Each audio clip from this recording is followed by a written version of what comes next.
നമ്മളെല്ലാവരും മനസ്സിലാക്കിയതുപോലെ അമേരിക്കയും ഇറാനും തമ്മിൽ പാകിസ്ഥാനിൽ വെച്ച് നടന്ന സമാധാന ചർച്ച തീരുമാനത്തിലെത്താതെ പിരിഞ്ഞു. അതിനെക്കുറിച്ച് അമേരിക്കയുടെ വൈസ് പ്രസിഡന്റ് ജെഡി വാൻസ് പറഞ്ഞത്, കൃത്യമായി ഞങ്ങളുടെ പോയിൻ്റുകൾ അവതരിപ്പിച്ചു, ഇറാന് വേണമെങ്കിൽ സ്വീകരിക്കാതിരിക്കാം എന്നാണ്. അമേരിക്ക അതിൻ്റെ വൈസ് പ്രസിഡന്റ് ജെഡി വാൻസിനെ തന്നെ ഈ ചർച്ചയ്ക്ക് നിയോഗിച്ചതിൽ നിന്നും ലോകരാജ്യങ്ങൾക്ക് അമേരിക്ക കൊടുത്ത മെസ്സേജ് ഈ ചർച്ചയ്ക്ക് അമേരിക്ക എന്ത് പ്രാധാന്യം നൽകുന്നു എന്നുള്ളതാണ്. അമേരിക്കയിൽ നിന്ന് അയക്കാവുന്ന ഏറ്റവും ഹയസ്റ്റ് ഒഫീഷ്യലാണ് വൈസ് പ്രസിഡന്റ് ജെഡി വാൻസ് ഇത്തരമൊരു ചർച്ചയ്ക്ക്. ഇതുവരെ ഈ ചർച്ച നയിച്ചിരുന്നത് ഈ പ്രദേശത്തെ കാര്യങ്ങൾ കൈകാര്യം ചെയ്തിരുന്ന, വേണമെങ്കിൽ അൺഒഫീഷ്യൽ എന്ന് വിളിക്കാവുന്ന വിറ്റ്കോഫും ജാരഡ് കുഷ്ണറുമാണ്. ഇത്തവണ ഗവൺമെൻറ്റിൽ നിന്ന് അയക്കാവുന്ന ഏറ്റവും ഹയസ്റ്റ് പോസ്റ്റുള്ള ഒരാളെയാണ് ട്രംപ് അയച്ചത്. Which means that America takes this discussion very seriously എന്നാണ്. അപ്പം അദ്ദേഹമാണ്, കൂടാതെ ഈ ജെഡി വാൻസ് എന്ന് പറയുന്ന ആൾ ഒരു മിതവാദിയാണ്. അദ്ദേഹം ഈ യുദ്ധത്തെ എതിർത്തിരുന്നു എന്നാണ് പിന്നാമ്പുറ വാർത്തകൾ വരുന്നത്. അദ്ദേഹം ഒരിക്കലും പബ്ലിക്കായിട്ട് യുദ്ധത്തെ എതിർത്തിട്ടില്ല. പക്ഷേ അദ്ദേഹം യുദ്ധത്തെ എതിർത്തിരുന്നു എന്നാണ് വാൾ സ്ട്രീറ്റ് ജേർണൽ അടക്കമുള്ള പ്രമുഖ മാധ്യമങ്ങളെല്ലാം അവകാശപ്പെടുന്ന അദ്ദേഹം യുദ്ധത്തിനെതിരായിരുന്നു എന്നാണ്. അത് ഇറാനും പലതവണ കോട്ട് ചെയ്തിട്ടുണ്ട്. ഇത് വൈസ് പ്രസിഡൻറ്റിൻ്റെ അടക്കം താല്പര്യങ്ങൾക്കെതിരായിട്ട് ഇസ്രയേൽ അമേരിക്കയെ ട്രംപിനെ പറ്റിച്ച് ചെയ്യിച്ചൊരു യുദ്ധമാണ് എന്ന ഒരു രീതി. അതായത് ഇറാൻ ഏറ്റവും സ്വീകാര്യമായിട്ടുള്ള ഒരു മീഡിയേറ്ററാണ് വാൻസ് എന്നുള്ളത്. അപ്പം ഇറാന് സ്വീകാര്യമായിട്ടുള്ള, അമേരിക്കയിൽ നിന്ന് അയക്കാവുന്ന ഏറ്റവും ബിഗ്ഗസ്റ്റ് ആയിട്ടുള്ള ഒഫീഷ്യലിനെ അയച്ചുകൊണ്ട് അമേരിക്ക ഒരു ചർച്ച നടത്തുകയും, ഇറാനെ സംബന്ധിച്ച് അവർ വിചാരിച്ച് യാതൊരു തരത്തിലുള്ള അഭിപ്രായ വ്യത്യാസവും അവർക്ക് ഈ ചർച്ചയിൽ കാണാൻ കഴിഞ്ഞില്ല. എക്കാലവും അമേരിക്ക ഉന്നയിച്ച കൃത്യമായ കാര്യം, സീറോ എൻറിച്ച്മെൻറ്റ്, യുറേനിയം എൻറിച്ച്മെൻറ്റ് 0 നടക്കില്ല. 2 ഹോർമുസ് കടലിടുക്ക് എല്ലായ്പ്പോഴും തുറന്നു കിടന്നിരുന്നതാണ്, അതിനിയും അങ്ങനെ തന്നെ ആയിരിക്കണം. അതിൻ്റെ മേലെ എന്തെങ്കിലും തരത്തിലുള്ള ചുങ്കം ചുമത്താനോ ഏതെങ്കിലും തരത്തിലുള്ള ബ്ലോക്കേഡ് വെക്കാനോ ഇറാൻ പാടില്ല. ഈ 2 കാര്യങ്ങളാണ് തങ്ങൾ മുൻപോട്ട് വെച്ചതെന്നാണ് വാൻസ് പറഞ്ഞത്. കൂടുതൽ ചർച്ചയുടെ ഉള്ളിലേക്ക് അദ്ദേഹം പോയില്ല. അദ്ദേഹത്തോട് ചോദിച്ചപ്പോൾ അദ്ദേഹം പറഞ്ഞത് 21 മണിക്കൂർ കഥ കടച്ചിട്ട് നിങ്ങൾ ചർച്ച ചെയ്തത് മുഴുവൻ നിങ്ങളോട് പറയാൻ വേണ്ടിയിട്ടല്ല. അതിൽ നിന്ന് പറയാവുന്ന കാര്യങ്ങൾ ഞാൻ പറയുന്നു. ഈ 2 കാര്യങ്ങൾ ആണ് മുൻപോട്ട് വെച്ചത്. അത് വേണമെങ്കിൽ ഇറാൻ സ്വീകരിക്കാം. അത് സ്വീകരിക്കുന്ന നിമിഷം ഈ ചർച്ചകൾ എത്തും, അല്ലെങ്കിൽ തീരുമാനത്തിലെത്തും. അദ്ദേഹം പറഞ്ഞു, സങ്കടകരമായി കാര്യം പറയട്ടെ, എഗ്രിമെൻറ്റിലെത്താതെയാണ് തങ്ങൾ പിരിയുന്നത്. ഇനി ഇറാനിൽ നിന്ന് വാസ്തവത്തിൽ ആദ്യം പ്രതികരണം വന്നത് അവരുടെ മാധ്യമങ്ങളിൽ നിന്നാണ്. മാധ്യമങ്ങൾക്ക് വലിയ സന്തോഷമായി. ഇത് ചർച്ച അലസി പിരിഞ്ഞു എന്ന് കേട്ടപ്പോഴേ അമേരിക്ക വീണ്ടും തോറ്റു എന്ന മട്ടിലാണ് അവരുടെ പ്രതികരണങ്ങൾ ഉണ്ടായത്. ആദ്യ പ്രതികരണം ഇതായിരുന്നു, യുദ്ധത്തിലൂടെ നേടാൻ കഴിയാത്തത് ചർച്ചയിലൂടെ പറ്റിച്ച് നേടാമെന്ന് അമേരിക്ക വിചാരിച്ചു, നടന്നില്ല എന്നുള്ള ഒരു പ്രതികരണമാണ് വന്നത്. രണ്ടാമത് വന്ന ഒരു പ്രതികരണം, അവർ ടാസിം എന്നൊക്കെ പറയുന്ന ന്യൂസ് ഏജൻസികളുണ്ട്. അപ്പോൾ അവർ പറയുന്ന രണ്ടാമത്തെ കാര്യം, ഞങ്ങൾക്ക് ഒരു തീരുമാനത്തിലെത്താൻ യാതൊരു തിരക്കുമില്ല, അമേരിക്കയ്ക്കല്ലേ തിരക്കുള്ളത്, ഞങ്ങൾക്ക് തിരക്കൊന്നുമില്ല, അത് ഒരു തീരുമാനത്തിലെത്തണമെന്ന് ഞങ്ങൾക്ക് യാതൊരു ആഗ്രഹവുമില്ല എന്നാണ് പറഞ്ഞത്. പക്ഷേ അവിടെ ഈ ഇറാനിയൻ ടീമിനെ നയിച്ചുകൊണ്ട് പോയത് മുഹമ്മദ് ബാഗേർ ഗലീബാഫ് എന്ന് പറയുന്ന ആളാണ്. ഗലീബാഫ് എന്ന് പറയുന്ന ആൾ അവിടുത്തെ പാർലമെൻറ്റ് സ്പീക്കറാണ്. പാർലമെൻറ്റ് സ്പീക്കറാണെങ്കിൽ കൂടി അദ്ദേഹം IRGCയുടെ മുൻ ചീഫാണ്. അപ്പോൾ സ്വാഭാവികമായിട്ടും ഹാർഡ് മത നേതൃത്വവുമായിട്ടും IRGCയുമായിട്ടും നല്ല ബന്ധമുള്ള അദ്ദേഹം പാർലമെൻറ്റ് ചീഫ് എന്ന നിലയ്ക്ക് പൊളിറ്റിക്കൽ വിങ്ങുമായിട്ടും ഏറ്റവും നല്ല ബന്ധമുള്ളതാണ്. അപ്പോൾ പൊളിറ്റിക്കൽ വിങ്ങിൻ്റെയും മത നേതൃത്വത്തിൻ്റെ ഇടയിൽ നിൽക്കുന്ന ഈ ഖലീബാഫിനെയാണ് വാസ്തവത്തിൽ അമേരിക്ക അടുത്ത ഇറാൻ്റെ പരമോന്നത നേതാവായി കണ്ടുവച്ചിട്ടുള്ളത് എന്നാണ് സൂചനകളിൽ നിന്ന് നമുക്ക് മനസ്സിലാവുന്നത്. അപ്പം അദ്ദേഹം പറഞ്ഞത്, due to lack of confidence, ഒരു അമേരിക്കയുടെ ഭാഗത്ത് അമേരിക്കയെക്കുറിച്ചുള്ളൊരു വിശ്വാസക്കുറവ് ഞങ്ങൾക്കുണ്ടായിരുന്നു. കാരണം ഇതിന് ഇപ്പോൾ കഴിഞ്ഞുപോയ 2 യുദ്ധങ്ങൾ നൽകിയ അനുഭവങ്ങൾ വെച്ചുകൊണ്ട് അമേരിക്കയോടുള്ള ഒരു അവിശ്വാസം ഞങ്ങൾക്കുണ്ടായിരുന്നു. ഞങ്ങളുടെ ഒരു അവിശ്വാസമാണ് വാസ്തവത്തിൽ ഇതിനൊരു തീരുമാനമെത്തിക്കാൻ കഴിയാതെ പോയത്. ഞങ്ങളെ വിശ്വാസത്തിലെടുക്കാൻ അമേരിക്കയ്ക്ക് കഴിഞ്ഞില്ല എന്നാണ് അദ്ദേഹം പറഞ്ഞത്. അപ്പോൾ ഈ പറഞ്ഞ 2 പോയിൻറ്റ്സ് അല്ല അദ്ദേഹം പറഞ്ഞത്, അവർക്ക് ഞങ്ങളെ വിശ്വാസത്തിലെടുക്കാൻ കഴിഞ്ഞില്ല എന്നുള്ളൊരു കാര്യമാണ് അദ്ദേഹം പറഞ്ഞത്. ഇനി അരാക്ചിയാണ് ഈ പൊളിറ്റിക്കൽ വിങ്ങിൽ നിന്ന് പോയ പ്രധാനപ്പെട്ട ആളെന്ന് നമുക്കറിയാം, ഇറാൻ്റെ വിദേശകാര്യമന്ത്രിയാണ്. അദ്ദേഹം പറഞ്ഞത് inches away from an agreement എന്നാണ്. ഒരു അഗ്രിമെൻറ്റിൽ നിന്ന് ഏതാനും ഇഞ്ച് വരെ എത്തിയതാണ്, പക്ഷേ അതിൻ്റെ അടുത്ത് വെച്ചത് ഇല്ലാതെയായിപ്പോയി എന്നാണ് അദ്ദേഹം അതിനെക്കുറിച്ച് പറഞ്ഞ കാര്യം. ഇനി ഇറാൻ ഫോറിൻ മിനിസ്റ്ററുടെ സ്പോക്സ് പേഴ്സണായിട്ടുള്ള ഇസ്മായിൽ ബക്വേയി, അദ്ദേഹവും വളരെ പ്രൊമനൻ്റ് ആയിട്ടുള്ള ഫിഗറാണ്. അദ്ദേഹം പറഞ്ഞത് ഡിപ്ലോമസി നെവർ എൻഡ്സ് എന്നാണ്. അപ്പോൾ ഡിപ്ലോമസി ഒരിക്കലും അവസാനിക്കുന്നില്ല, ഇത് തുടരും എന്ന ഒരു പ്രതീക്ഷയാണ് അദ്ദേഹം അതിൽ വെച്ചത്. നേരെ മറിച്ച് വാൻസ് അങ്ങനെ തുടരുന്നതിനെക്കുറിച്ചൊന്നും പറഞ്ഞില്ല. 2 കണ്ടീഷൻസ് വെച്ചിട്ടുണ്ട്, വേണമെങ്കിൽ ആക്സെപ്റ്റ് ചെയ്തോളൂ, വേണമെങ്കിൽ ആക്സെപ്റ്റ് ചെയ്യേണ്ട എന്നുള്ള ഒരു നിലപാടിലാണ് വാൻസ് അവിടെ നിന്ന് തിരിച്ചു പോയത്. ഇതിൽ നമ്മൾ ഇതിനിടയിലൂടെ വേണം കാര്യങ്ങൾ വായിച്ചെടുക്കാൻ. കാരണം ഇറാനിൽ നിന്ന് പോയ തലയിൽ ആൾതാമസമുള്ള ആളുകൾ പറയുന്നത് ഒരു എഗ്രിമെൻറ്റിൽ എത്തണമായിരുന്നു, പക്ഷേ ഏതോ ഒരു സ്ഥലത്ത് വെച്ച് ആ എഗ്രിമെൻറ്റിൽ എത്താൻ സാധിക്കാതെ പോയി എന്നാണ്. നേരെ മറിച്ച് അമേരിക്ക വളരെ ക്ലിയർ കട്ടാണ്, 2 കാര്യങ്ങളെ പറഞ്ഞിട്ടുള്ളൂ. 2 കാര്യങ്ങൾ ആക്സെപ്റ്റ് ചെയ്തിരുന്നെങ്കിൽ ഇത് എഗ്രിമെൻ്റ് ആകുമായിരുന്നു. അവരത് ആക്സെപ്റ്റ് ചെയ്തില്ല, അതുകൊണ്ട് എഗ്രിമെൻറ്റിലെത്തിയില്ല. വളരെ ക്ലിയറാണ്. ഇറാനിൽ നിന്ന് പറയുന്ന കാര്യങ്ങളൊന്നും ക്ലിയർ അല്ല. അവരെന്താണ്, എങ്ങനെയാണ്, ഈ വാർത്താ ഏജൻസികൾ പറയുന്നുണ്ട് അതെല്ലാം IRGCയുടെ മുഖപത്രങ്ങളാണ്. അവർ പറയുന്നുണ്ട് അവർ ഞങ്ങളോട് എൻറിച്ച്മെൻറ്റ് ചെയ്യരുതെന്ന് പറഞ്ഞാൽ അത് ഞങ്ങളുടെ അവകാശമാണ്, ഞങ്ങളത് ചെയ്യും. ഹോർമസ് കടലെടുക്ക് തടയരുത്. ഹോർമസ് കടലേക്ക് ഞങ്ങളുടേതാണ്, ഞങ്ങൾ തടയും. So that is what their stand is, ഈ IRGCയുടെ സ്റ്റാൻഡ്. അപ്പോൾ ഇതിനകത്ത് എന്താ സംഭവിച്ചിട്ടുണ്ടാവുക? ഈ പോയ ഇറാനിയൻ ടീം എന്തായിരുന്നു? ഈ ഇറാനിയൻ ടീം പോയത് നമ്മൾ പറയുന്ന പോലെ ഗലീബാഫ് എന്ന് പറയുന്ന ആളാണ് ഇപ്പോൾ അവിടെ ചീഫാണെന്ന് വിചാരിക്കപ്പെടുന്ന ആൾ. ഒരു ഖമനേയി ഉണ്ട്. അപ്പോൾ അദ്ദേഹത്തെക്കുറിച്ച് കഴിഞ്ഞ തവണ IRGCയിൽ ചോർന്ന് കിട്ടിയ വിവരങ്ങൾ എന്നതിൻ്റെ പേരിൽ ന്യൂയോർക്ക് ടൈംസ് പുറത്തുവിട്ട വാർത്ത അദ്ദേഹം ഡീഫേസ്ഡ് ആണ് എന്ന് പറഞ്ഞാൽ അദ്ദേഹത്തിൻ്റെ മുഖം മുഴുവൻ വികൃതമായിപ്പോയി ആ ബോംബ് അറ്റാക്കിൽ. 2 അംഗഭംഗം സംഭവിച്ചു, കയ്യോ കാലോ ഒക്കെ മുറിഞ്ഞു പോയിട്ടുണ്ട്. പക്ഷേ അദ്ദേഹത്തിന് മെമ്മറിക്ക് യാതൊരു കുഴപ്പമില്ല, ബുദ്ധിക്ക് യാതൊരു കുഴപ്പമില്ല. അതുകൊണ്ട് അദ്ദേഹം കാണാമറയത്തിരുന്നുകൊണ്ട്, കാരണം കാണിക്കാനുള്ളതിന് മോഹമില്ലാത്തതുകൊണ്ട് കാണാമറയത്തിരുന്നുകൊണ്ട് അദ്ദേഹം ഈ തീരുമാനങ്ങൾ എടുക്കുന്നതൊക്കെ അദ്ദേഹമാണ്. അദ്ദേഹത്തെ ഇങ്ങനെ അറിയിച്ച് കഴിയുമ്പോൾ അദ്ദേഹം തീരുമാനം പറയും. അങ്ങനെ അദ്ദേഹമാണ് നിയന്ത്രിക്കുന്നത് എന്നാണ് ഈ IRGCയിൽ നിന്നും ചോർന്ന് കിട്ടി എന്ന് പറഞ്ഞുകൊണ്ട് ന്യൂയോർക്ക് ടൈംസിൽ വന്ന ഒരു വാർത്ത. അതെന്തോ ആയിക്കൊള്ളട്ടെ. നമ്മളിപ്പോൾ കാണുന്നതിൽ ഈ ഇറാനിൽ ഏറ്റവും പ്രോമിനൻ്റ് ഫിഗറായി കാണുന്നത് ഗാലിബാഫിനെയാണ്. അദ്ദേഹം ഒരുപക്ഷെ അമേരിക്കൻ അനുകൂലമായിട്ടുള്ളൊരു ഭരണത്തിന് തലപ്പത്ത് വരാൻ സാധ്യതയുണ്ട്. അപ്പോൾ അങ്ങനെ വരുമ്പോൾ സ്വാഭാവികമായിട്ടും അവിടുത്തെ IRGC ചത്തുപോയിട്ടില്ല, ഇറാനിലെ യാഥാസ്ഥിതിക മത നേതൃത്വവും ചത്തുപോയിട്ടില്ല, അത് അവിടെ തന്നെയുണ്ട്. ആ ഖ്വീം എന്ന് പറയുന്നൊരു സിറ്റിയും അതിനകത്തുള്ള മതത്തിൻ്റെ പുറ്റുപിടിച്ച ആ സെറ്റപ്പ് ഒന്നും ഇറാനിൽ നിന്ന് മാഞ്ഞു പോയിട്ടില്ല. അവരുടെ കയ്യിലാണ് ഇപ്പോഴും പവർ ഇരിക്കുന്നത്, കരുത്തിരിക്കുന്ന അവരുടെ കയ്യിലാണ്, ആയുധങ്ങൾ അവരുടെ കയ്യിലാണുള്ളത്. അപ്പോൾ സ്വാഭാവികമായിട്ടും ഇദ്ദേഹം ഇപ്പോൾ പൊളിറ്റിക്സിലാണ്, പാർലമെൻറ്റ് സ്പീക്കറാണ്, മുൻ IRGC ചീഫാണ്. അപ്പോൾ ഈ പട്ടാളത്തെയും ഈ IRGC എന്ന് പറയുന്ന ഈ ആത്മഹത്യാ പട്ടാളത്തെയും കൂടാതെ ഈ സ്വർഗത്തിൽ പോകാൻ കാത്തിരിക്കുന്ന ഈ മത നേതൃത്വത്തെയും വിശ്വാസത്തിലെടുക്കാതെ ഇദ്ദേഹത്തിന് എന്തായാലും അവിടെ ഒന്നും ചെയ്യാൻ കഴിയില്ല. അപ്പോൾ അവരെ വിശ്വാസമെടുക്കാൻ വേണ്ടി ഇദ്ദേഹത്തിൻ്റെ ഈ പോയ ടീമിനകത്ത് ഇദ്ദേഹത്തിൻ്റെ പൊളിറ്റിക്കൽ അലീസ്, അതായത് ഗലീബാഫിൻ്റെ കൂടെ അരാക്ചി, അതൊക്കെ പൊളിറ്റിക്കൽ ടീമാണ്. അതുകൂടാതെ ഡിഫൻസ് കൗൺസിലിൻ്റെ സെക്രട്ടറി ആയിട്ടുള്ള അലി അക്ബർ അഹമ്മദിയാൻ, ഈ ഡിഫൻസ് കൗൺസിൽ എന്ന് പറഞ്ഞാൽ IRGCയുമായി ബന്ധപ്പെട്ടതാണ്. അപ്പം ഇപ്പോഴത്തെ IRGCയുടെ നിയന്ത്രണത്തിലുള്ള അലി അക്ബർ അഹമ്മദിയാൻ എന്ന് പറയുന്ന ഒരാളും, കൂടാതെ സെൻട്രൽ ബാങ്കിൻ്റെ ഗവർണറായിട്ടുള്ള അഡോൾ നാസർ ഹമേത്തി എന്ന് പറയുന്ന ആളുണ്ടായിരുന്നു. ഈ സെൻട്രൽ ബാങ്കിൻ്റെ ഗവർണർ ഒരു മിതവാദിയായിട്ടാണ് അറിയപ്പെടുന്നത്. കാരണം ബാങ്കിനകത്ത് കാശില്ലെന്നുള്ള കാര്യം പുള്ളിക്കറിയാം, എങ്ങനെയും യുദ്ധം തീർന്നാലേ ജീവിക്കാൻ പറ്റുള്ളൂ. അപ്പോൾ അദ്ദേഹം ഒരു മിതവാദിയാണ്, എങ്ങനെയെങ്കിലും യുദ്ധം തീർക്കണം എന്നുള്ള അഭിപ്രായക്കാരാണ്. അപ്പം അത്രയും മിതവാദിയായിട്ടുള്ള ആളും ആ കൂട്ടത്തിൽ നമുക്ക് തീരെ പ്രതീക്ഷിക്കാനാവാത്ത ഒരാളെ കൂടി അവർ ചേർത്തിട്ടുണ്ട്. ദറ്റ് ഈസ് മുഹമ്മദ് നബാവിയാൻ എന്ന് പറയുന്ന ആളാണ്. അദ്ദേഹം ഹാർഡ് ലൈൻ മതവാദിയാണ്. മതം സ്വർഗത്തിൽ പോകണം, എന്ന് സ്വർഗത്തിൽ പോകണമെന്ന് ആഗ്രഹിച്ചിരിക്കുന്നില്ല, യുദ്ധം ചെയ്ത് മരിച്ച സ്വർഗത്തിൽ പോകണമെന്നുള്ള ആഗ്രഹക്കാരനാണ്. ഈ വെടിനിർത്തലിനെ നഖശിഖാന്തം എതിർത്ത ആളാണ്. 2015 മുതൽ അമേരിക്കയുമായി ഒരു പരിപാടിയും വേണ്ട, ന്യൂക്ലിയർ ബോംബ് ഉണ്ടാക്കി അവരുടെ തലക്കിടണമെന്ന് നിരന്തരമായി വാദിക്കുന്ന ആളാണ്. അപ്പം അയാളെ കൂടി ഇവർ ഇതിൽ കൂട്ടിയിരുന്നു. കാരണം മതനേതൃത്വത്തെ കൂടി ബോധ്യപ്പെടുത്തിയേ, അല്ലെങ്കിൽ മതനേതൃത്വത്തെ കൂടി ഉൾപ്പെടുത്തിക്കൊണ്ടാണ് ഈ കാര്യങ്ങൾ നടത്തുന്നതെന്ന് ഇറാൻ സമൂഹത്തെ ബോധ്യപ്പെടുത്തിയേ, അല്ലെങ്കിൽ ഇറാനിലെ തീവ്രവാദികളെ ബോധ്യപ്പെടുത്തിയേ അവിടെ ഒരു ഗവൺമെൻറ് നിലനിൽക്കാനാവൂ എന്ന ബോധ്യത്തിൽ ഈ നബാവിയാനെ കൂടെ കൂട്ടിയിരുന്നു. ഈ നബാവിയാൻ പോകുന്നുണ്ട്, അവിടെ എത്തിയിട്ടുണ്ടെന്ന്, ഇവർ എങ്ങനെയാണ് പോയതെന്നോ എങ്ങനെ എത്തിയെന്നോ ആർക്കും അറിയാൻ പാടില്ല. കാരണം ഇസ്രായേലിന് നല്ല വിശ്വാസമായിരുന്നതുകൊണ്ട് ഇവരെ എന്തോ പെട്ടിക്കകത്താക്കിയോ മറ്റാണ് പാകിസ്ഥാൻ ഇവരെ അവിടെ എത്തിച്ചിട്ടുള്ളതെന്നാണ് മനസ്സിലാവുന്നത്. ഞങ്ങൾ പോകുന്നില്ല എന്നൊരു ഭാഗത്ത് ഇറാൻ പറഞ്ഞുകൊണ്ടിരിക്കും. പിന്നെ ഒരു പർട്ടിക്കുലർ മൊമെൻറ്റിൽ ഇവരവിടെ പ്രത്യക്ഷപ്പെടുന്നു. ഇവർ ഏതെങ്കിലും എയർപോർട്ടിൽ ഇറങ്ങിയതിൻ്റെ ഫോട്ടോസോ അങ്ങനത്തെ ഒരു കാര്യമില്ല. കാരണം ഇവന്മാരെ എവിടെ കണ്ടാലും ഇസ്രായേൽ തീർത്തണമെന്ന് അവർക്ക് നല്ല ഉറപ്പുള്ളതുകൊണ്ട് ഇതിലേക്കൂടെയൊക്കെ ഒളിച്ചു കയറിയാണ് ഇവർ പോയിരിക്കുന്നത്. ഇപ്പോൾ ഈ ചെന്ന കൂട്ടത്തിൽ ഈ നബാവിയാൻ ഉണ്ട് എന്ന് മനസ്സിലാക്കിയ ഉടനെ തന്നെ അറബ് മീഡിയ മുഴുവൻ പറഞ്ഞിരുന്നു ഇതൊരു തീരുമാനത്തിലാവില്ല, കാരണം ഇയാൾ അതിന് പാരവയ്ക്കും. അപ്പോൾ അതായിരിക്കണം ഒരുപക്ഷെ അരാക്ചി ഉദ്ദേശിച്ചത്. ഇഞ്ചസ് വരെ എത്തിയതാണ്, നടന്നില്ല എന്നുള്ളത്. അപ്പോൾ അത് വാസ്തവത്തിലൊരു ചർച്ച എന്നുള്ളത് ഒരുപക്ഷെ ഇവർ സംഘടിപ്പിച്ച 2 കൂട്ടരും, അമേരിക്കയും ഗാലിബാഫും ചേർന്ന് സംഘടിപ്പിച്ച ഒരു നാടകമായിരുന്നു.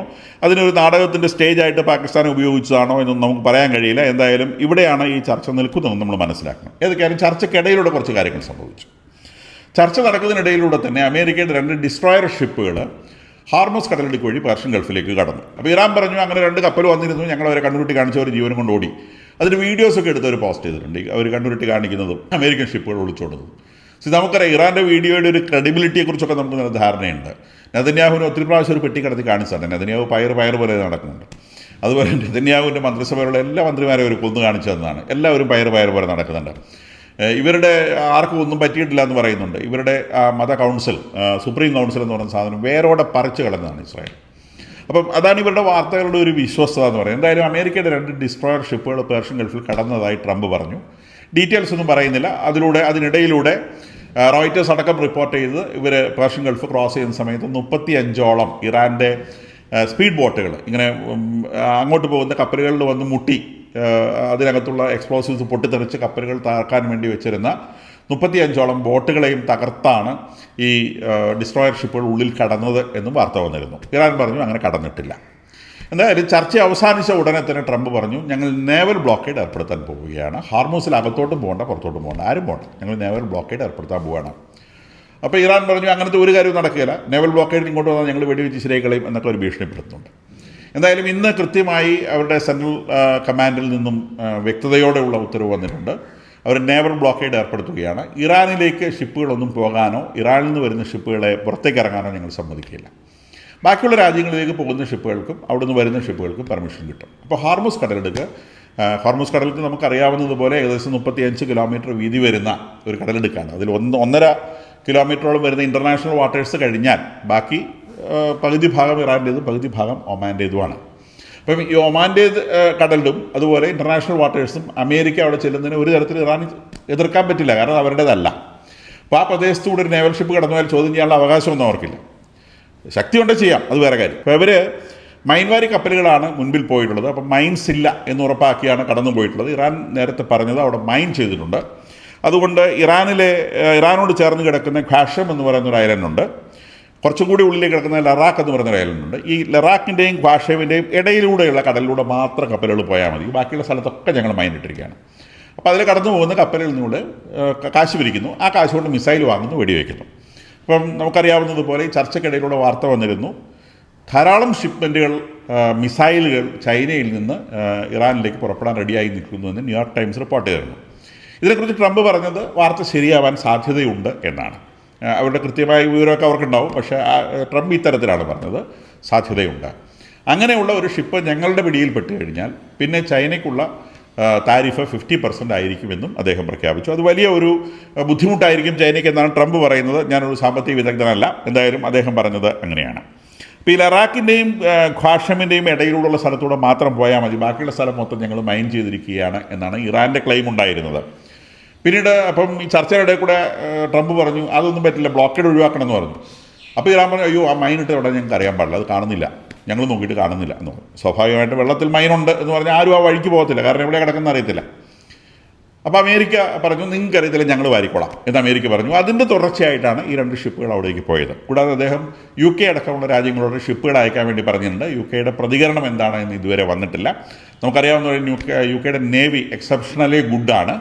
ഇപ്പോൾ ഈ മൈൻ വാരുന്നതിലൊക്കെ വളരെ സ്പെഷ്യലിസ്റ്റുകളാണ് അവർ. അമേരിക്ക പറയുന്നു ഞങ്ങൾക്ക് എല്ലാ സൗകര്യങ്ങളുമുണ്ട്, എങ്കിൽ പോലും ട്രഡീഷണലായിട്ടും എടുക്കാനായിട്ടുള്ള UK കൂടി വരട്ടെ എന്ന് ഞങ്ങൾ വിചാരിക്കുന്നു. ട്രംപിൻ്റെ വാചകടിക്ക് ഒരിക്കലും കുറവ് വരാറില്ല. അപ്പോൾ അദ്ദേഹം അതിനെക്കുറിച്ച് പറയുന്നു. ഇനി ഇറാനെ സംബന്ധിച്ച് അവർ ഈ ഹോർമുസ് കടലിടുക്കിന് പുറത്ത് രണ്ട് പോർട്ടുകൾ അവർക്കുണ്ട് ഗൾഫ് ഓഫ് ഒമാനിൽ. അത് നമുക്കറിയാവുന്ന വളരെ പ്രശസ്തമായിട്ടുള്ള ചബാഹാർ പോർട്ട് നമ്മൾ തന്നെ നിർമ്മിച്ചു കൊടുത്ത പോർട്ടാണ്, വലിയ ഇന്ത്യ നിർമ്മിച്ചു കൊടുത്ത പോർട്ടാണ്. പിന്നെ ജാസ്ക് പോർട്ട് എന്ന് പറയുന്ന കുറച്ചും കൂടി ഗൾഫ് ഓഫ് ഒമാനിൽ ഉള്ളിലേക്കുള്ള ഒരു പോർട്ടും കൂടിയുണ്ട്. ഈ ചബഹാർ പോർട്ട് എന്ന് പറയുന്നത് ഏകദേശം അറേബ്യൻ സീയിലേക്ക് തന്നെ വരും. ഈ കടലിടുക്കിൽ നിന്ന് കുറച്ചുകൂടെ പുറത്തേക്കാണ്, അറേബ്യൻ സീയിലേക്കാണ്. ഇതിങ്ങനെ വളഞ്ഞിങ്ങ് ഉള്ളിലോട്ട് കയറിയിട്ടാണ് പേർഷ്യൻ ഗൾഫിലേക്ക് പോകുന്നത്. ആ കയറുന്ന കുറച്ചുള്ളിലായിട്ട് ജാസ്ക് എന്ന് പറയുന്നൊരു പോർട്ടുണ്ട്. ആ പോർട്ടിലേക്ക് ഹോർമുസ് കടലിടുക്ക് കൂടാതെ നേരിട്ട് ഓയിൽ എത്തിക്കുവാനുള്ള ഇറാൻ്റെ ഒരു പൈപ്പ് ലൈനുണ്ട്. അത് ഗൊരേക്ക് ജാസ്ക് ഓയിൽ പൈപ്പ് ലൈൻ എന്നാണ് പറയുന്നത്. നമുക്കറിയാവുന്ന പോലെ ഖാർഗ് എന്ന് പറയുന്ന ഐലൻഡ്, പേർഷ്യൻ ഗൾഫിൻ്റെ അങ്ങ് വടക്കേറ്റത്ത് നിൽക്കുന്ന ഐലൻഡിലാണ് ഇറാൻ്റെ മുഴുവൻ ഓയിൽ ബിസിനസ്സും കോൺസെൻട്രേറ്റ് ചെയ്തിട്ടുള്ളത്.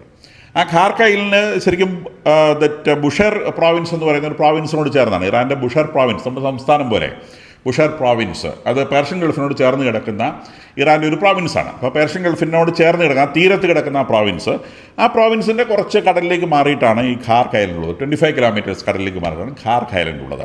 അപ്പോൾ ഈ ബുഷർ പ്രോവിൻസാണ് വാസ്തവത്തിൽ ഓയിലിൻ്റെ ഒരു ഹെഡ് ക്വാർട്ടേഴ്സ്. എല്ലാ ഓയിലും അവിടെ എത്തും. അവിടെ എത്തിക്കഴിഞ്ഞാൽ അത് ഖാർക്കിലേക്ക് പമ്പ് ചെയ്യും. കുറേ ഓയിൽ, ഏകദേശം 1 മില്യൺ 10 ലക്ഷം ബാരൽ ഓയിൽ 1000 കിലോമീറ്റർ നീളം വരുന്ന പൈപ്പ് ലൈൻ വഴി, കടലിനടിയിലൂടെയുള്ള പൈപ്പ് ലൈനാണ്, പൈപ്പ് ലൈൻ വഴി അത് നേരെ ജാസ്ക് ടെർമിനലെത്തിക്കും. ജാസ്ക് ടെർമിനൽ എന്ന് പറയുന്നത് ഹോർമുസിന് ഇപ്പുറത്തേക്കാണ്. അപ്പോൾ ഹോർമുസിലൂടെ കപ്പൽ കടന്നു വന്നില്ലെങ്കിലും ഇറാന് ഗൾഫ് ഒമാനിൽ 1 മില്യൺ ബാരൽ ഓയിൽ ഒരു ദിവസം എത്തിക്കാൻ പറ്റും. സാധാരണ ഒരു ഷിപ്പിൻ്റെ കപ്പാസിറ്റിയാണ്. അപ്പം ദറ്റ്സ് എ ബിഗ് എമൗണ്ട്. അപ്പോൾ അത് അമേരിക്ക പറഞ്ഞു, ആ പണി നടക്കില്ല, ഇറാൻ്റെ എല്ലാ പോർട്ടും ഞങ്ങൾ ബ്ലോക്ക് ചെയ്യാണ്. ഇറാൻ്റെ പോർട്ടുകൾ ബ്ലോക്ക് ചെയ്യാണ്. ഇപ്പം ഹോർമുസ് ബ്ലോക്ക് ചെയ്യുന്നു എന്നതിനേക്കാൾ ഏറെ ഇറാൻ്റെ പോർട്ടുകൾ തങ്ങൾ ബ്ലോക്ക് ചെയ്യാൻ പോവുകയാണ് എന്ന മട്ടിലാണ് അമേരിക്കയുടെ അവസാനത്തെ പ്രതികരണം വന്നിട്ടുള്ളത്. ഈ ചബഹാറും ജാസ്കും പിന്നെ പേർഷ്യൻ ഗൾഫിൽ ഹോർമുസ് അടച്ചു കഴിഞ്ഞാൽ പിന്നെ പേർഷ്യൻ ഗൾഫിൽ നിന്ന് ആരും ഇങ്ങോട്ട് പുറത്തേക്ക് വരില്ല. അപ്പം ആ രീതിയിലാണ് ഇപ്പോൾ കാര്യങ്ങൾ നടക്കുന്നതെന്ന് മനസ്സിലാക്കാം. ഇറാൻ അതിനെ ചെറുക്കുമെന്നും അടുത്തു വന്നാൽ ഞങ്ങൾ ആക്രമിക്കുമെന്നും അത് വെടിനിർത്തലിൻ്റെ വയലേഷനായി പരിഗണിക്കുമെന്നും ഒക്കെ ഇറാൻ്റെ വായിൽ നിന്ന് വരുന്നുണ്ട്. നിശ്ചയമായിട്ടും ഇതൊരു പ്രധാനപ്പെട്ട പോയിൻ്റാണ്. ഈ പോയിന്റിൽ അമേരിക്ക വിജയിച്ചു കഴിഞ്ഞാൽ അവർക്ക് ഹോർമുസ് ഫ്രീ ആക്കാൻ കഴിയും. വർച്വലി യുദ്ധം കഴിഞ്ഞു എന്ന് നമുക്ക് മനസ്സിലാക്കാം. ഈ ദിവസങ്ങളിൽ അതെന്താ സംഭവിക്കുന്നത് നമുക്ക് നോക്കാം. ഇപ്പോൾ ട്രംപ് പിന്നീട് ചർച്ചയെക്കുറിച്ച് പറഞ്ഞത് അവർ ചർച്ച തുടരുന്നുണ്ടോ ഇല്ല, ഐ ഡോണ്ട് കെയർ, അതെന്നെ സംബന്ധിച്ചുള്ള കാര്യമില്ല. ഇറാൻ വേണമെങ്കിൽ അവർ ന്യൂക്ലിയർ അംബീഷൻസ് ഒഴിവാക്കിയിട്ടിങ്ങ് വരട്ടെ, നമുക്ക് ഈ ചർച്ചയെക്കുറിച്ച് ആലോചിക്കാം എന്നുള്ളതാണ്. പക്ഷേ അമേരിക്ക ഈ പറഞ്ഞ പ്രസ്താവനയ്ക്കിടയിലൂടെ പലതും നമുക്ക് വായിച്ചെടുക്കാൻ പറ്റും. കാരണം വാൻസ് പറഞ്ഞ 2 കാര്യമുള്ളൂ: 0 ന്യൂക്ലിയർ എൻറിച്ച്മെൻറ്റ്, 2 ഹോർമുസ് തുറന്നു കിടക്കണം. അത് വളരെ പ്രധാനപ്പെട്ട വേറൊരു ഡിമാൻഡ് കൂടിയുണ്ട്. അത് അദ്ദേഹം പുറത്ത് പറഞ്ഞില്ല എന്നുള്ളൂ. ഇസ്രായേലിൻ്റെ ഏറ്റവും പ്രധാനപ്പെട്ട ഡിമാൻഡുകളിൽ ഒന്ന് ലോങ് റേഞ്ച് മിസൈൽസ് ഇറാന് പറ്റില്ല എന്നുള്ളതാണ്. ഇസ്രായേലിൻ്റെ ഡിമാൻഡ് നിശ്ചയമായും അവിടെ ടേബിൾ ഉന്നയിക്കപ്പെട്ടിരിക്കും. കാരണം ഇസ്രായേലിൻ്റെ ടീമും ഈ ചർച്ചാ ടീമിനകത്തുണ്ടായിരുന്നു. പക്ഷേ വാൻസ് ഇത് പുറത്ത് പറഞ്ഞില്ല. കാരണം ഈ പറയുന്ന 2 കാര്യങ്ങൾ, 0 എൻറിച്ച്മെൻറ്റ് എന്ന് പറയുന്നതും അതുപോലെ ഈ ഹോർമുസ് കടലിലേക്ക് തുറന്നിടണം എന്ന് പറയുന്നത് ഇൻ്റർനാഷണൽ കമ്മ്യൂണിറ്റിക്ക് 100% ആക്സെപ്റ്റബിൾ ആവുന്ന കാര്യങ്ങളാണ്. കാരണം ഇറാൻ മുൻകൂട്ടി പ്രഖ്യാപിച്ചിട്ടുള്ളതാണ് അവർ ന്യൂക്ലിയർ എൻറിച്ച്മെൻറ്റ് നടത്തുന്നത് അമേരിക്കയെ കൊല്ലാനും ഇസ്രായേലിനെ കൊല്ലാനും മുഴുവൻ ജ്യൂസിനെ കൊല്ലാനുമാണ് എന്നുള്ളത് 1979 മുതലുള്ള അവരുടെ പ്രഖ്യാപനമാണ്. അത് പലതവണ അവർ പുതുക്കി പ്രഖ്യാപിച്ചിട്ടുണ്ട്. ഇപ്പോഴവർ പറയുന്നത് ഞങ്ങൾ റിസർച്ചിൻ്റെ ആവശ്യത്തിനാണ്, സമാധാന ആവശ്യമാണ് എൻറിച്ച്, യുറേനിയം എൻറിച്ച് ചെയ്യുന്നതിന് സമാധാനത്തിൻ്റെ കാണിക്കാനാണ് യുറേനിയം എൻറിച്ച് ചെയ്യുന്നത്. അപ്പോൾ അങ്ങനെ ഒരു കാര്യമില്ല, അത് ബോധമുള്ള എല്ലാവർക്കും അറിയാം. അപ്പോൾ അതുകൊണ്ട് തന്നെ ഇൻ്റർനാഷണൽ കമ്മ്യൂണിറ്റിയെ കൺവിൻസ് ചെയ്യിക്കുക എന്നുള്ളതായിരുന്നു വാസ്തവത്തിൽ ഈ വെടിനിർത്തലിൽ പ്രധാനമായും അമേരിക്ക ഉദ്ദേശിച്ചതെന്ന് നമുക്ക് മനസ്സിലാക്കാം. അതിനിടയിലൂടെ ഇന്ന് Iranian president Pezeshkian Russian president Vladimir പുടിനെ വിളിച്ച് ഞങ്ങൾ എഗ്രിമെൻറ്റ് തയ്യാറാണ്, ഒരു എഗ്രിമെൻറ്റ് വേണം, എഗ്രിമെൻറ്റിൽ എത്തേണ്ടതുണ്ട്, റഷ്യയോട് ഇടയ്ക്ക് നിൽക്കാമോ അല്ലെങ്കിൽ മീഡിയേറ്റർ ആകാമോ എന്ന് ചോദിച്ചിരുന്നു. റഷ്യ അതിൻ്റെ മീഡിയേറ്റർ ആകാമെന്ന് റഷ്യ പ്രഖ്യാപിച്ചിട്ടുണ്ട്. പക്ഷേ തീർച്ചയായിട്ടും അമേരിക്ക ആക്സെപ്റ്റ് ചെയ്യാൻ സാധ്യതയില്ല. ഉക്രൈൻ വിഷയം അവിടെ നിലനിൽക്കുന്നുണ്ട്. ദെൻ അതിനിടയിലൂടെ ട്രംപ് പറഞ്ഞു, അദ്ദേഹം പറഞ്ഞിരുന്നു ഞാൻ ഇറാനിയൻ സിവിലൈസേഷനെ നശിപ്പിച്ചു കളയുമെന്നൊരു പ്രസ്താവന അദ്ദേഹത്തിൻ്റെ ഭാഗത്തുനിന്നുണ്ടായിരുന്നു. അതിനെ ചൊല്ലി സമാധാനത്തിൻ്റെ പ്രാവുകളായിട്ടുള്ള പല ലോക നേതാക്കന്മാരും അതിനോട് വളരെ നെഗറ്റീവായിട്ട് പ്രതികരിച്ചു. അത് ഇറാൻ ജനതയോടുള്ള വലിയ വെല്ലുവിളിയാണെന്നൊക്കെ പറഞ്ഞിരുന്നു. അപ്പോൾ ട്രംപ് അതിനെക്കുറിച്ച് പറഞ്ഞത് death to America, death to Israel, death to all Jews എന്ന് പറഞ്ഞുകൊണ്ട് ഇറാൻ ന്യൂക്ലിയർ ബോംബ് ഉണ്ടാക്കുമ്പോൾ നിങ്ങൾക്കില്ലാത്ത സങ്കടം, അത് ഞങ്ങളുടെ സിവിലൈസേഷനെ തകർക്കുന്നതാണല്ലോ. ഡെത്ത് ടു അമേരിക്ക എന്ന് പറഞ്ഞാൽ there is no American civilisation. Death to Israel എന്ന് പറഞ്ഞാൽ ജ്യൂസ് മൊത്തം ചത്തു തീർന്നു. ഇതിനെക്കുറിച്ച് നിങ്ങൾക്കില്ലാത്ത എന്ത് സങ്കടമാണ് ഡെത്ത് ടു ഇറാൻ സിവിലൈസേഷൻ എന്ന് പറയുമ്പോൾ ഉണ്ടാവുന്നത് എന്ന് എക്സ്പ്ലെയിൻ ചെയ്ത് തരാമോ എന്ന് അദ്ദേഹം ചോദിച്ചിട്ടുണ്ട്. വളരെ റിലവൻ്റ് ആയിട്ടുള്ള ചോദ്യമാണെന്ന് നമുക്ക് തോന്നുന്നു. എന്തായാലും അത് ആ വഴിക്ക് പോട്ടെ. അതുപോലെ ട്രംപ് പറയുന്നത് ഇറാന് നെഗോസിയേഷൻ ടേബിളിൽ വരികയല്ലാതെ വേറെ നിവൃത്തിയൊന്നുമില്ല. കാരണം അവർ ട്രംപ് കാർഡ് എന്ന് പറയുന്നത് ഈ ഹോർമുസ് ആണ്. ആ ഹോർമുസ് അദ്ദേഹം പിടിക്കാൻ പോകുകയെന്നാണ് പറയുന്നത്. അദ്ദേഹം പിടിക്കുമോ ഇല്ലെന്നുള്ളത് നമുക്ക് കണ്ടറിയാം. അപ്പോൾ അദ്ദേഹം അത് പിടിക്കുകയാണെങ്കിൽ ട്രംപ് കാർഡ് തീർന്നു, ദറ്റ് മീൻസ് തുരുപ്പിച്ചിട്ട് തീർന്നു. അപ്പോൾ അതുകൊണ്ട് ഇനി അവരുടെ ട്രംപ് കാർഡ്സ് ഒന്നും ഇല്ലാത്തതുകൊണ്ട് അവർ എൻ്റെ മുമ്പിൽ കീഴടങ്ങും. And I predict the come back and give us everything we want. ഞങ്ങൾ ചോദിച്ചതെല്ലാം അവർ സമ്മതിച്ചുകൊണ്ട് കീഴടങ്ങും എന്നൊക്കെയാണ് ട്രംപിൻ്റെ വീരവാദങ്ങളുള്ളത്. അദ്ദേഹം വെറുതെ വീരവാദം മുഴക്കുന്ന ആളല്ല, ഒരു കോമാളിയുടെ വേഷം കെട്ടിയണിയുന്ന ആളാണ്, അങ്ങേയറ്റം ഷൂഡായിട്ടുള്ള ആളാണ്. അത് നമുക്ക് ഈ ചർച്ചയിലൊക്കെ നമുക്ക് മനസ്സിലാവുന്നുണ്ട്. അപ്പോൾ യുദ്ധം കയറ്റിയും ഇറക്കിയും കളിക്കുന്ന ഒരു രീതിയാണ് അദ്ദേഹം. ഒന്ന് എസ്കലേറ്റ് ചെയ്യും, പിന്നെ ഒന്ന് ഡൗൺ ആക്കും, പിന്നെയും വീണ്ടും എസ്കലേറ്റ് ചെയ്യും, വീണ്ടും ഡൗൺ ആക്കും. അപ്പം പല ആവൃത്തിയായിട്ട് പല രീതിയിലായിട്ട് പാമ്പിനെ അടിച്ചു കൊല്ലുന്ന ഒരു രീതിയാണ്. ഒറ്റയടിക്ക് കൊല്ലാൻ സാധിക്കാത്തൊരു പാമ്പിനെ പല രീതിയിൽ പല പ്രാവശ്യം അടിച്ച് കൊല്ലുന്ന ഒരു മെത്തേഡാണ് അദ്ദേഹം സ്വീകരിക്കുന്നത് നമുക്ക് കാണാം. അതിനിടയിലൂടെ നമുക്കറിയുന്നത് പോലെ ഈ പാകിസ്ഥാൻ്റെ ഈ ഞാണിമേക്കളി കണ്ടിട്ട് ദേഷ്യം പിടിച്ച് യുണൈറ്റഡ് അറബ് എമിറേറ്റ്സ് അവരിൽ നിന്ന് കടം വാങ്ങിയിരുന്ന 3.5 ബില്യൺ, ഇറ്റ്സ് ബില്യൺ, 1000 മില്യണാണ് ഒരു ബില്യൺ എന്ന് പറയണം. 3.5 ബില്യൺ ഡോളേഴ്സ് തിരിച്ചു കൊടുക്കാൻ വേണ്ടി യുണൈറ്റഡ് അറബ് എമിറേറ്റ്സ് പറഞ്ഞു ഞങ്ങളോട് വാങ്ങിയ കാശ് കൊണ്ട് തന്നെ കേട്ടോ എന്ന് പറഞ്ഞു. അതോടെ പാകിസ്ഥാൻ ആകെ അങ്കലാപ്പിലായി. ആ അങ്കലാപ്പിൻ്റെ ബാക്കി ഭാഗമാണ് ചർച്ചയൊക്കെ. എന്തായാലും ഈ ചർച്ച കഴിഞ്ഞു, അത് ഫെയിലായി നമുക്കറിയാം. ആ ചർച്ച കഴിഞ്ഞ ഉടനെ സൗദി അറേബ്യയും ഖത്തറും കൂടി ഇവർക്ക് $5 ബില്യൺ കടം കൊടുക്കാൻ തീരുമാനിച്ചിരിക്കുന്നു. ചർച്ച കഴിഞ്ഞ ഉടനെ അപ്പോൾ പാകിസ്ഥാൻ ഇവിടെ എന്ത് കളിയാണ് കളിച്ചിട്ടുണ്ടാവുക? അപ്പോൾ ഇറാൻ്റെ മാധ്യമങ്ങൾ പറയുന്നത് പാകിസ്ഥാൻ അമേരിക്കയുടെ ഒരു പപ്പറ്റാണ്, അമേരിക്ക പറയുന്നത് തുള്ളാൻ നിൽക്കുന്ന ഒരു സാധനമാണ്, അവർ ഞങ്ങളെ പറ്റിച്ചു എന്ന രീതിയിലുള്ള ഒരു സംസാരവും ഇറാൻ്റെ ഭാഗത്ത് IRGCയുടെ ഭാഗത്ത് വരുന്നുണ്ട്. ഇറാൻ ഒഫീഷ്യലായിട്ട് പാകിസ്ഥാന് താങ്ക്സ് പറഞ്ഞിട്ടുണ്ട്. പക്ഷേ IRGCയുടെ മുഖപത്രങ്ങൾ പറയുന്നത് ഇവിടെ പാകിസ്ഥാൻ ബ്രോക്കർ കളിക്കുകയായിരുന്നു, ഞങ്ങൾ എതിർപ്പെടുത്താൻ ശ്രമിക്കുകയായിരുന്നു എന്നുള്ളതാണ്. അപ്പം ഇതിൽ പാകിസ്ഥാൻ്റെ വിശ്വാസ്യതയും ചോദ്യം ചെയ്യപ്പെട്ട് കിടക്കുന്നു എന്നുള്ള സംഗതിയാണ്. തീർച്ചയായിട്ടും ഹോർമുസ് കടലിടുക്കിലുണ്ടാകുന്ന ഈ വലിയ ഏറ്റക്കുറച്ചിലുകൾ ഇൻ്റർനാഷണൽ ഓയിൽ പ്രൈസിനെ വളരെ ഗൗരവമായി ബാധിച്ചിരിക്കുന്നു. ഇറാൻ ഈ ഓയിൽ പ്രൈസിനെ സംബന്ധിച്ച് ഇപ്പോൾ വളരെ ലേറ്റസ്റ്റ് ആയിട്ടൊരു മാത്തമാറ്റിക്കൽ ഇക്വേഷൻ്റെ ഫോമിൽ IRGCയുടെ ഭാഗത്ത് നിന്ന് പ്രസ്താവന വന്നിട്ടുണ്ട്. അതായത് ഓയിൽ പ്രൈസ് എസ്കലേറ്റ് ചെയ്യാൻ പോവുകയാണ്, അങ്ങനെ ഹോർമുസ് എന്തെങ്കിലും യുദ്ധം ഉണ്ടായാൽ ഓയിൽ പ്രൈസ് വീണ്ടും എസ്കലേറ്റ് ചെയ്യുമെന്ന തരത്തിലുള്ള മാത്തമാറ്റിക്കൽ ഇക്വേഷനൊക്കെ കാണിച്ച് അവർ ഷോ നടത്താൻ ശ്രമിക്കുന്നുണ്ട്. ട്രംപിൻ്റെ ഡിറ്റർമിനേഷൻ അവിടെ വരെ വരും എന്ന് നമുക്ക് ഈ ദിവസങ്ങളിൽ കാണാൻ സാധിക്കും. വെടിനിർത്തൽ, അദ്ദേഹം പറഞ്ഞ വെടിനിർത്തലൊക്കെ പ്രാബല്യത്തിലുണ്ട്, പക്ഷേ ഹോർമുസ് ഞങ്ങൾ ക്ലീൻ ആക്കാൻ പോവുകയാണ് എന്നൊരു മട്ടിലാണ്. അപ്പോൾ ഹോർമുസിൽ അവിടെ ദർ ഇസ് നോ ബ്ലോക്കേഡ് എന്നുള്ള നിലയിലാണ് ട്രംപ് മുന്നേറുന്നത്. ട്രംപ് മുന്നേറുമ്പം ഇറാൻ്റെ പ്രതികരണത്തിൽ നിന്നാണ് ഇനി ഇതെന്താവും എന്ന് തിരിച്ചറിയേണ്ടത്. ഇറാൻ പ്രതികരിക്കുന്നില്ലെങ്കിൽ ഇത് സമാധാനമായിട്ട് തീരും. ഇറാൻ പ്രതികരിച്ചിട്ടുണ്ടെങ്കിൽ വീണ്ടും യുദ്ധം പൂർവാധികം ഭംഗിയായി തുടരും. ഇസ്രായേൽ അവിടെ കാത്തിരിക്കുന്നുണ്ട്, ലെബനോണിൽ അവരുടെ പണി ഭംഗിയായിട്ട് തുടരുന്നുണ്ട്. ഇസ്രായേൽ പ്രധാനമന്ത്രി ഇന്ന് വാഷിങ്ടണിലുണ്ട്. ഇസ്രായേൽ പ്രധാനമന്ത്രിയും ട്രംപും തമ്മിൽ ചർച്ചകൾ നടന്നുകൊണ്ടിരിക്കുന്നു. അപ്പോൾ ഈ യുദ്ധം വളരെ ക്രിട്ടിക്കൽ സ്റ്റേജിൽ കിടക്കുന്നു എന്നതിൻ്റെ വലിയ സൂചനയാണ് നെതന്യാഹു വാഷിങ്ടണിലുണ്ട് എന്നുള്ളത്.